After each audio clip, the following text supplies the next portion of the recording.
The deal of a lifetime. The house had appeared online late one evening, tucked between listings that looked far more polished and ordinary.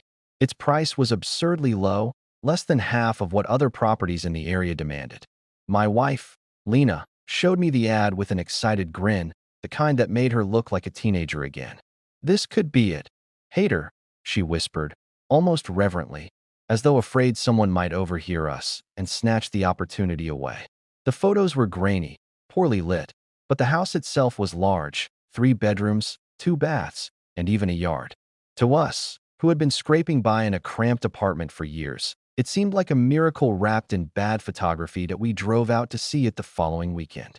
The neighborhood was quieter than I expected, almost unnaturally so. Rows of houses stood shoulder to shoulder, their yards unkempt, windows dark. Some looked abandoned, others occupied, though we never saw a soul. When we pulled up to our house, the first thing I noticed was its size. It loomed over the cracked sidewalk, pale gray siding flaking like sunburned skin, the roof sagging in the middle as if exhausted. Lena didn't seem to care about its weary state. Her eyes sparkled as she grabbed my hand. "It's perfect, isn't it?" I didn't answer right away. Something about the stillness of the street, the way the house seemed to stare at us with its black, shutterless windows, made my throat tighten. The real estate agent was waiting for us at the door, a sharp-dressed woman with too much perfume. She smiled too often, her laugh too brittle, like she was rehearsing a script. She avoided eye contact whenever I asked about the low price, brushing off my concerns with vague phrases like, "The market's unpredictable," or, "It's a fixer-upper, but solid bones." Lena was already roaming through the halls, trailing her fingers over the faded wallpaper, picturing curtains and family photos where cobwebs and peeling paint lived. The agent's heels clicked against the hardwood as she hurried after her, filling the silence with chatter. I lingered in the entryway, my hand still on the cold brass doorknob, staring at the faint outline of something scratched into the wood just above it. At first, I thought it was graffiti, but when I leaned closer, I saw it wasn't writing at all, just deep, erratic grooves, as if someone had clawed their way out. Inside, the air was colder than it should have been.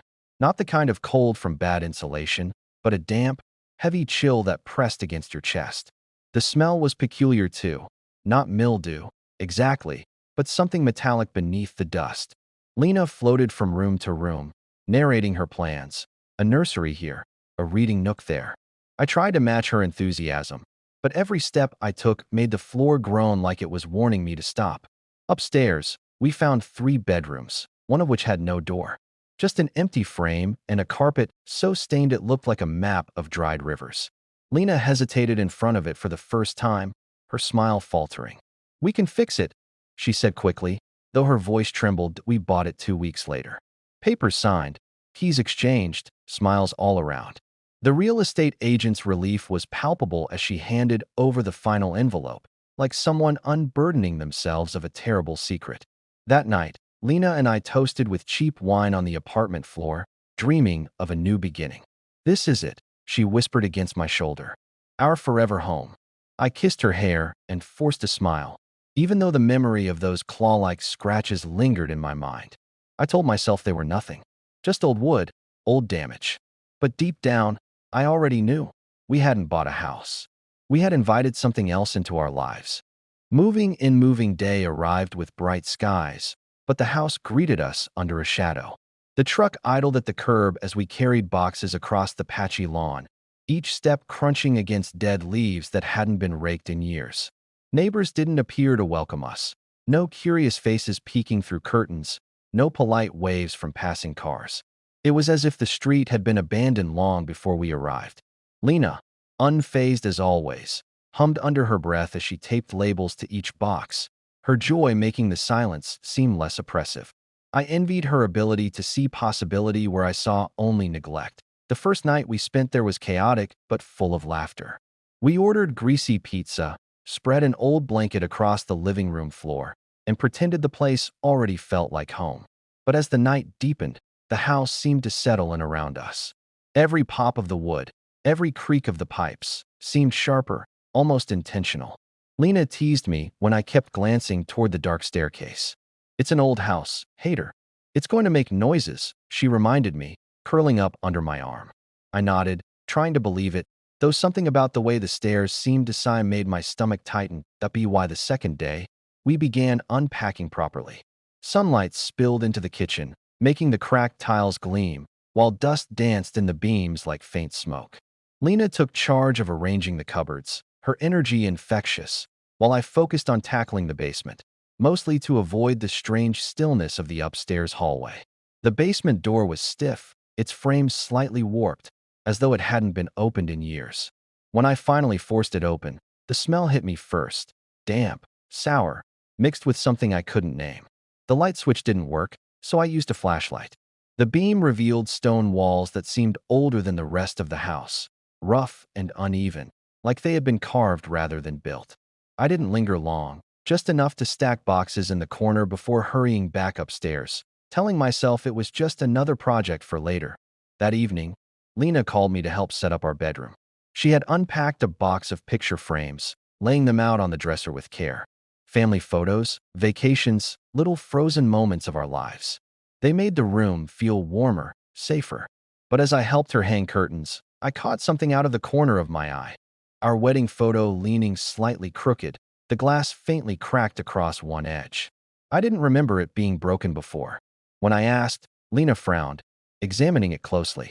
"It must have happened during the move," she said softly. She set it aside, but I noticed her hands lingered on it longer than necessary, her cheer dimming just a little. That night, long after Lena had fallen asleep, I lay awake listening. The house was restless, shifting and sighing like it was alive. Somewhere in the walls, faint scratching echoed, like nails dragging against wood. I held my breath, waiting to hear it again, but the sound faded into silence. I told myself it was mice, nothing more. But as I finally closed my eyes, I couldn't shake the feeling that the scratches weren't random. They had a rhythm, like something trying to make itself heard. Small disturbances the third night in the house began quietly enough. Lena had spent the afternoon unpacking books while I wrestled with the stubborn lock on the back door, which refused to close properly. By evening, the place looked a little more like home. Shelves lined, kitchen mostly organized, our bed no longer surrounded by towers of cardboard. Still, there was a heaviness in the air that clung to everything, as though the walls themselves held their breath.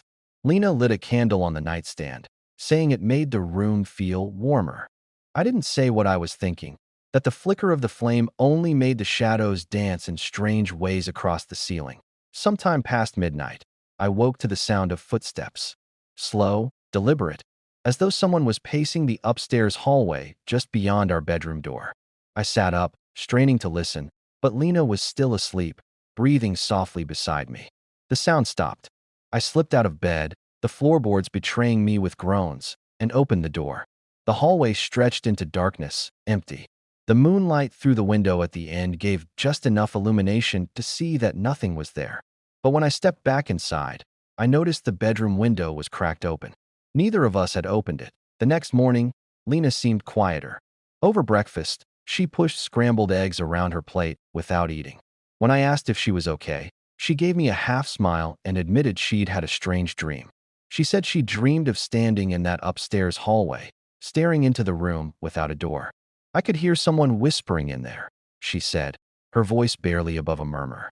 But when I tried to step closer, it felt like something was pulling me back. I tried to laugh it off, telling her the house was just getting into her head, but she didn't laugh. She just kept her eyes on the plate, her fork trembling slightly in her hand.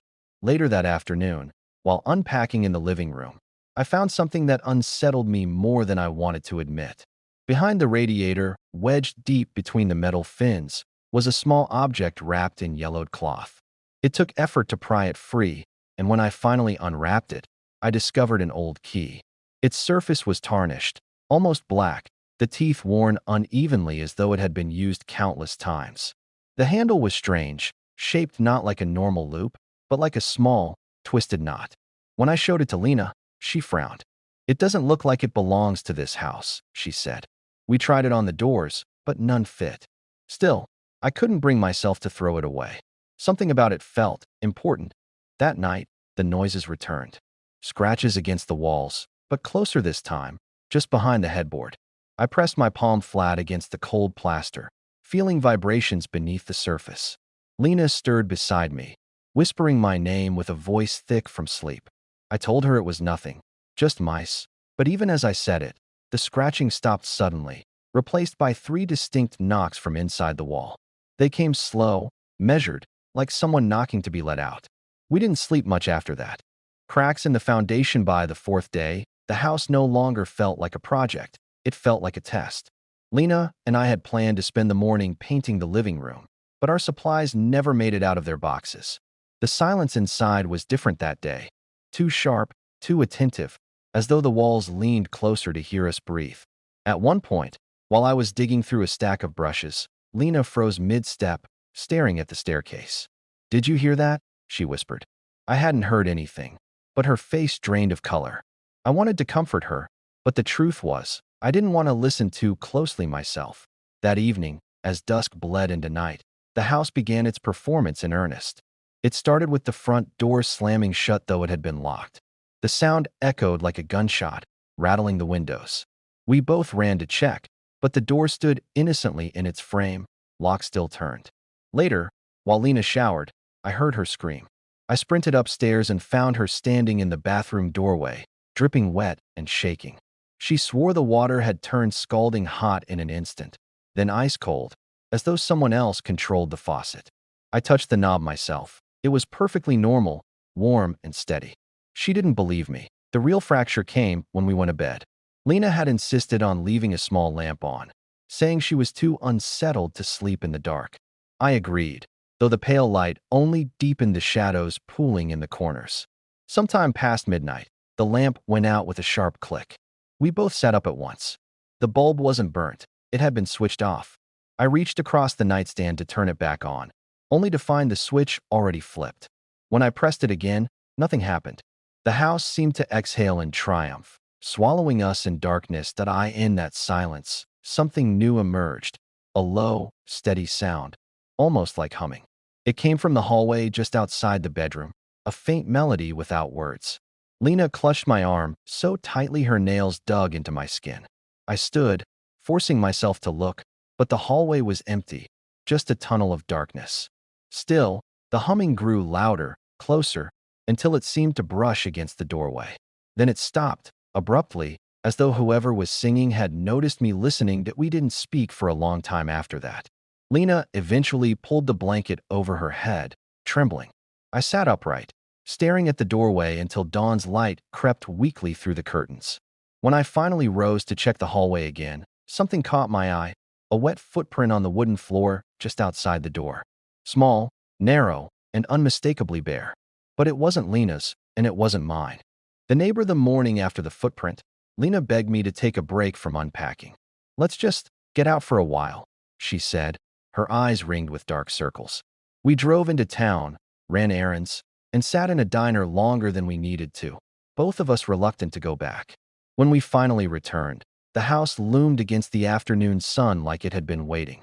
Lena squeezed my hand tightly before unlocking the door. Inside, everything was still, as though nothing had happened. For a moment, I almost believed we'd imagined it all. That's when we met her. An older woman stood on the sidewalk across from our yard, clutching a small grocery bag to her chest. She didn't wave, didn't smile, just stared at us with sharp, assessing eyes. Lena, ever polite, offered a cheerful hello. The woman nodded stiffly and crossed the street. Up close, her face was weathered, her mouth set in a permanent frown. "You bought that place?" she asked without introduction. When I nodded, she glanced toward the house and shook her head. "You shouldn't have." We exchanged awkward glances, unsure how to respond. The woman shifted the bag in her arms, lowering her voice. "People don't stay long there. Not for years now." She wouldn't elaborate, no matter how gently Lena pressed her. Instead, she muttered something about bad ground and walls that remember things better left forgotten. Her tone carried the weight of warning, but also resignation, as though she knew we wouldn't leave. Finally, she leaned in close to me and whispered, "If you hear it calling, don't answer." With that, she turned and walked away, her steps quick and uneven, like she was eager to put distance between herself and the house. That night, Lena and I argued for the first time since moving in. She insisted we should take what the woman said seriously, maybe even think about moving again. I snapped, frustrated. We can't just run every time something feels off. I regretted my words instantly, but it was too late. Her face closed off, hurt. She went to bed early, leaving me alone in the living room with nothing but the ticking of the clock. I told myself I'd stay up just long enough to cool down. But sometime after midnight, I drifted off on the couch. When I woke, the clock had stopped. The hands were frozen at 3:12. The living room was unnaturally quiet, the kind of silence that feels alive. Then, faint but clear, came a sound from upstairs. My name, whispered in Lena's voice. I jolted upright, heart pounding. But when I rushed into the bedroom, Lena was fast asleep, her breaths deep and steady. The whisper had come from somewhere else. The house takes notice after the night I heard Lena's voice upstairs. I started noticing little things that didn't add up. Tools I'd left in the basement shifted to new spots, as though someone had been using them. A box of books I'd stacked against the wall ended up toppled, their covers splayed open like discarded corpses. I told myself I'd been careless, that I just didn't remember properly, but deep down I knew better. The house wasn't just restless anymore. It was aware. Lena grew quieter with each passing day. She moved through the rooms like a guest instead of an owner, her eyes flicking constantly toward corners, doorways, the ceiling above her head. At night, I sometimes caught her sitting upright in bed, staring at the open frame of the doorless room across the hall. When I asked what she saw, she'd shake her head, her lips tight. Nothing, she always said, but her voice trembled too much to believe her. We were still under the same roof, yet somehow further apart than ever. The following evening, I decided to confront whatever was happening. Armed with only a flashlight, I opened the basement door again. The air met me like a wall, damp, sharp, carrying that same metallic tang. My light flickered as I descended the stairs, revealing patches of moisture spreading across the stone walls. In the far corner, I noticed something I hadn't seen before, a wooden hatch in the floor, its edges blackened with age. The key I'd found days ago burned hot in my pocket, as though urging me to try it.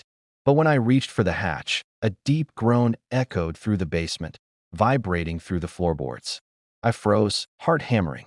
Then came a whisper, low and close, threading through the darkness. Not yet.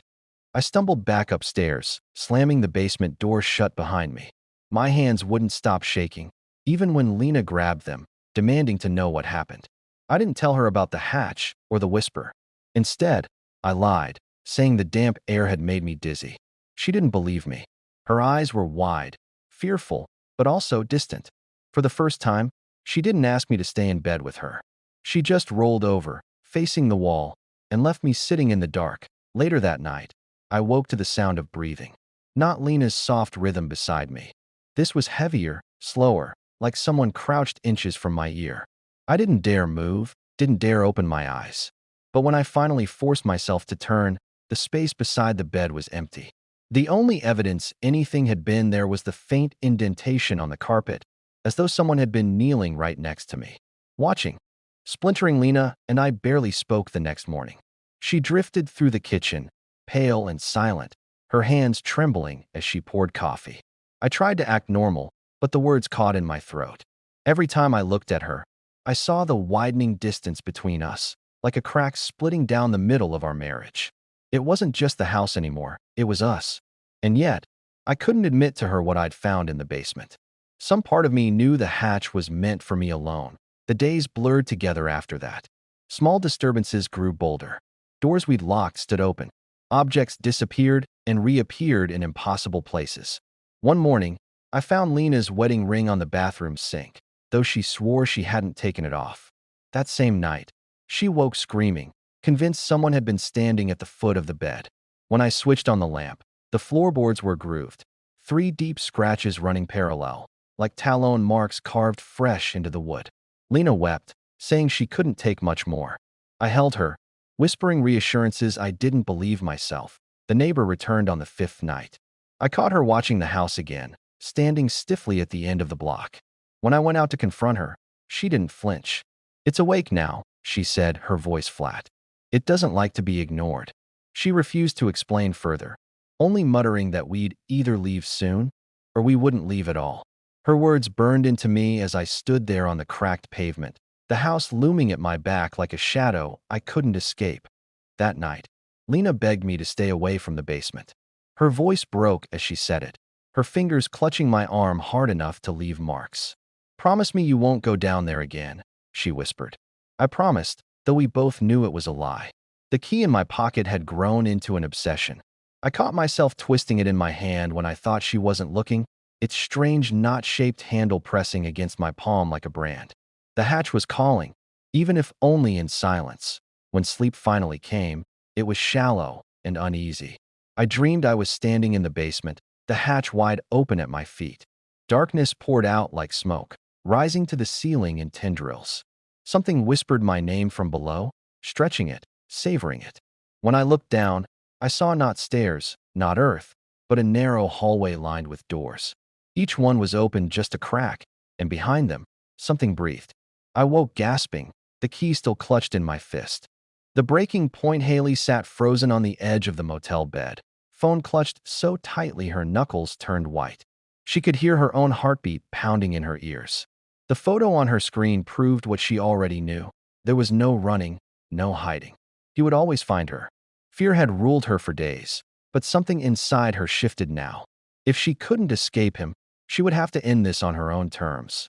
She scanned the room quickly, her eyes landing on the heavy bedside lamp. She unplugged it, gripping the base in both hands, testing its weight. For the first time since this nightmare began, she felt a flicker of control. She turned off all the lights, plunging the room into darkness, and positioned herself beside the window. Her breathing slowed. Her muscles tensed. She waited. Minutes stretched endlessly, but her instincts told her he was close. The faintest sound broke the silence, the slow slide of the window latch being lifted. Haley's chest tightened as the pane began to creak open. A shadow moved against the curtain, and then the fabric parted slightly. She saw the shape of a hooded head leaning inside. Every nerve in her body screamed to run, but instead she raised the lamp high and swung with every ounce of strength she had. The crash of metal against bone filled the room, followed by a guttural grunt as the figure collapsed halfway through the window. Haley didn't stop. Years of suppressed terror erupted in a storm of survival. She swung again and again, until the figure tumbled backward out of the frame. For a moment, silence reclaimed the night. Then came the sound of hurried footsteps staggering away into the darkness. She stood trembling, chest heaving, lamp still in her bloodied hands. She had no idea if he was gone for good, but for the first time, she hadn't just been prey, she had fought back. When the police arrived minutes later, called again by her frantic screams, they found her shaking but alive. The window bore the evidence, shards of glass on the carpet, a smear of blood on the sill. Whoever he was, he had escaped. But the officers assured her he wouldn't get far, not in that condition.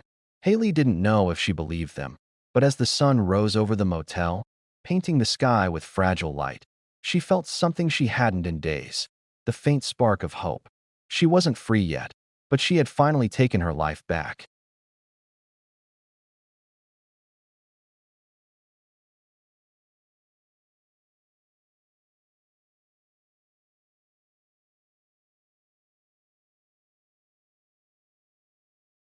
What waits below the hatch groaned as it opened, releasing a breath of air so cold it made my teeth ache.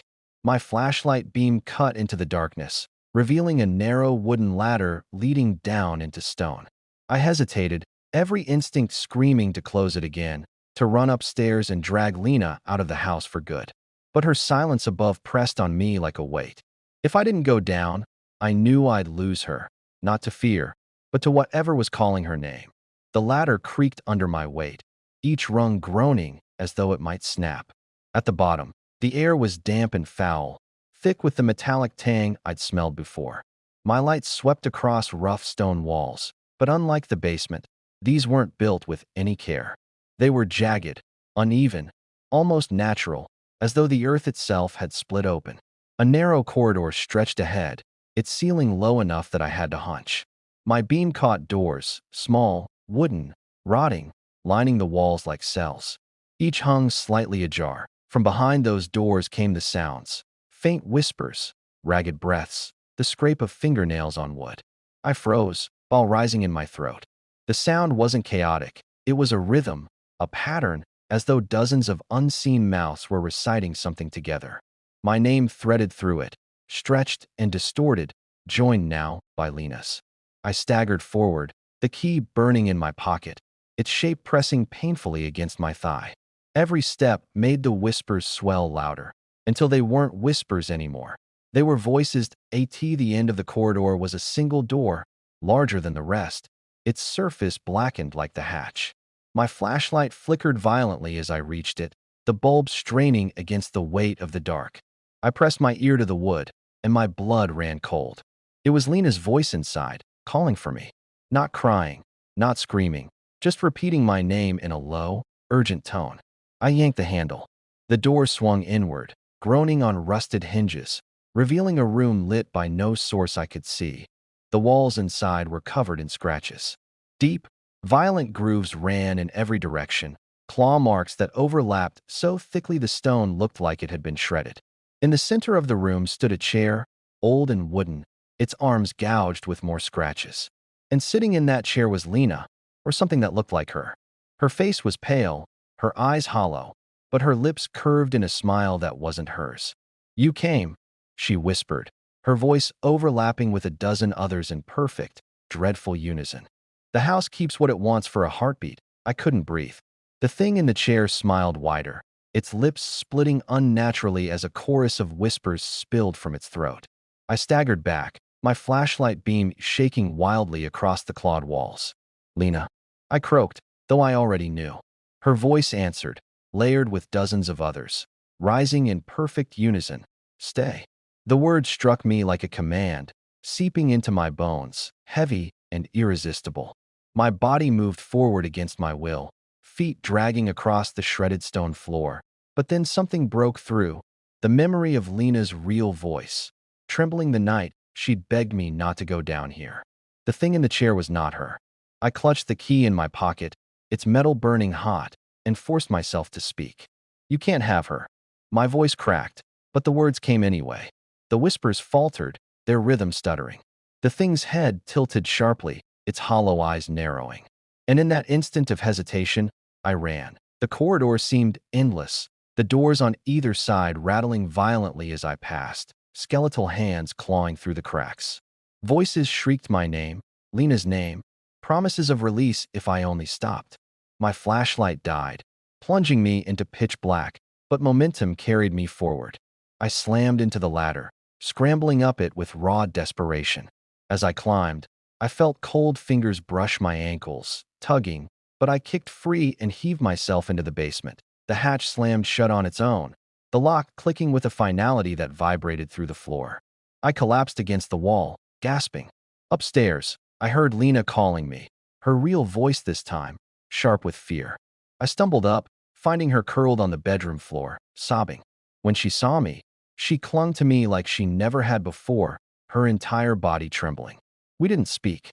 We didn't pack.